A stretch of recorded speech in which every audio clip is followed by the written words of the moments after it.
Oi gente, tudo bem com vocês? Eu sou a Débora Simons e tem gente me perguntando se agora eu virei padeira.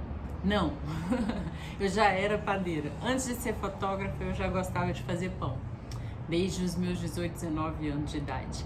E eu não conhecia o levain, já tinha ouvido só falar, mas nunca tinha me aventurado por essa área, né? E com a pandemia eu achei o levain por um acaso e comecei a cultivar e deu certo. Foi uma experiência de quase 10 dias. Nesse meio termo eu ganhei uma isca de uma amiga e daí aqui a isca dela. Eu tenho reservado apenas 50 gramas. Caso eu queira fazer mais pães, é só alimentar ou reformar esse levain, que a gente consegue fazer quantos pães a gente quiser. Basta ter antecedência, né? A gente precisa ir de umas 24 horas para estar reformando o levain. E então, desde então eu tenho postado várias fotos de pães. Esse aqui é da leva de hoje, da fornada de hoje. Alguns já saíram, outros estão aqui ainda para entregar. E eu fui me apaixonando tanto que agora eu tô aceitando encomenda. Toda quarta e sexta tem fornada. E as pessoas estão me perguntando, né, como que faz esse pão, querendo que eu ensine. Eu já fiz 2 cursos, um com a Neide Rigo, de São Paulo, excelente curso. Ela desmistificou várias coisas que eu estava receosa com relação ao levain. E com a Moema Machado, que é aqui de Goiânia, eu fiz o curso semana passada, que também foi muito legal e que agregou bastante, e acaba que uma receita é diferente da outra, a Moema tem uma técnica diferente, e com relação ao pão é bem isso, não existe uma fórmula única, existem várias técnicas, várias receitas, e aí você vai aprendendo e adaptando para sua realidade, para ver se aquilo funciona para você.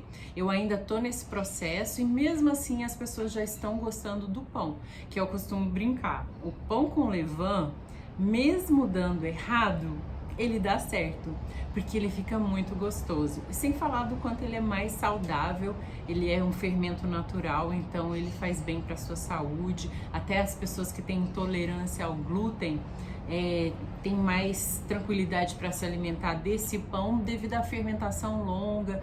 Esse processo vai amenizando o malefício que o glúten traz para o organismo, né?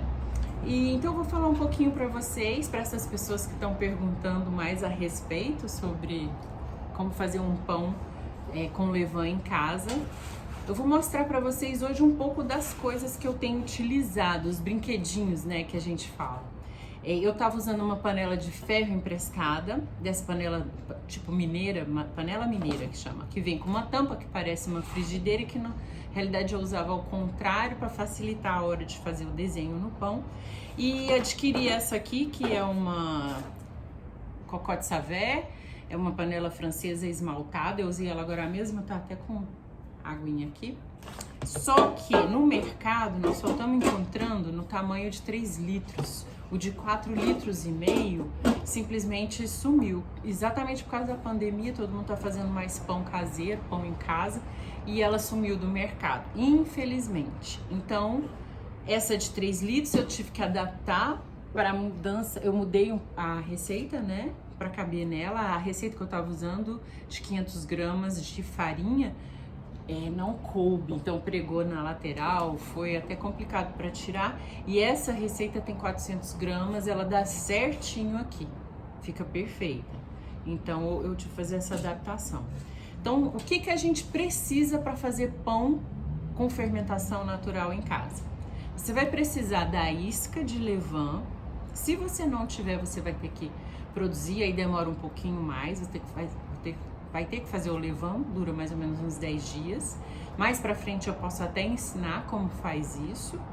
Então, isca do levain, várias tigelas para você tá deixando o levain crescer, para alimentar ele, para modelar o pão, para deixar crescer, né? Aí eu esqueci também aqui de um outro acessório que chama Banneton. Quem não tem o Banneton, eu também não tenho, eu improvisei com cestinhas dessas de R$1,99 com um forrinho dentro. Depois eu vou mostrar pra vocês, faltou. Esqueci de colocar aqui. A panela de ferro ou a panela esmaltada, ou então quem não tem nenhuma nem outra, pode fazer numa forma, desde que borrife bastante vapor, né, no momento, porque nos primeiros 20 minutos o pão ele precisa de dar um salto, ele cresce e faz a crostinha. Então, sem esse vaporzinho, você não consegue formar essa crosta no pão. O segredo da crosta é o vapor. Então a pessoa pode usar uma forma convencional, uma forma com água quente embaixo para sempre ter ali aquele vapor, né? Ou jogar gelo dentro de uma forma também já aquecida dentro do forno para subir vapor rápido, né? Vai precisar de cortador ou espátula, que isso aqui é a nossa segunda mão na hora de modelar o pão, né? A espátula também. Um cortadorzinho para fazer os desenhinhos e a pestana no pão. Isso aqui é fundamental. Enquanto eu não tinha esse cortador específico, eu tava usando um gilete que comprei na farmácia e adaptei ele num palito de espetinho, né? E fazia os cortes. Às vezes até o próprio gilete na mão, mas aí tem que tomar bastante cuidado para não se machucar, né? Que mais? Uma farinha de boa qualidade é fundamental, porque a farinha para fazer o pão, ela precisa ser rica em proteína. Algumas farinhas nacionais não tem tanta proteína, então o pão não ganha aquela estrutura, né, na hora de assar. Essa aqui, por exemplo, eu acho que ela tem 12 gramas de proteína, tem até que conferir. Essa é da Fazenda Vargem. E eu também essa é a integral da Fazenda Vargem, é muito boa. É nacional, é até aqui próximo da nossa região e eu tô fazendo uma experiência com ela, eu tô ficando bem satisfeita. E a farinha que eu tô usando branca é a Anaconda, mas eu já ouvi falar muito bem também da Anitta e já usei a Venturelli. Mas comparando a Venturelli com a Anaconda, eu achei a Anaconda superior. Eu tenho...